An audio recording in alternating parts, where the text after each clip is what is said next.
பேரணாம்பட்டில் கனமழை காரணமாக 2 வீடுகள் சேதம். உடனடியாக வீட்டை விட்டு வெளியேறியதால் அசம்பாவிதம் தவிர்க்கப்பட்டது.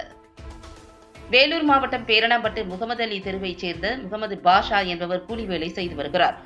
இவருக்கு திருமணமாகி 2 பெண் குழந்தைகளுடன் தற்போது சுமார் 30 ஆண்டுகளாக அவருக்கு சொந்தமான வீட்டில் வசித்து வருகிறார். அதேபோல் இஸ்லாமியர் 1வது தெருவில் வசித்து வரும் நவ்ஷாத் அலி என்பவர் கூலி வேலை செய்து கொண்டு குடும்பத்துடன் வீட்டில் வசித்து வந்தார். இந்த நிலையில் நேற்று இரவு பெய்த கனமழையால் அகமது பாஷா மற்றும் நவ்ஷாத் அலி ஆகிய 2 பேரின் வீடுகளும் இடிந்து விழுந்தன. வீடு இடிந்து விழும் என்பதை அறிந்த 2 பேரும் குடும்பத்துடன் வீட்டை விட்டு வெளியேறியதால் பெரும் அசம்பாவிதம் தவிர்க்கப்பட்டது. தற்போது பேரணாம்பட்டு காவல்துறை மற்றும் வருவாய்த்துறையினர் விசாரணை மேற்கொண்டு வருகின்றனர். இரவு பெய்த கனமழையில் 2 வீடுகள் இடிந்து சேதமான சம்பவம் பேரணாம்பட்டு பகுதியில் பெரும் பரபரப்பை ஏற்படுத்தியுள்ளது.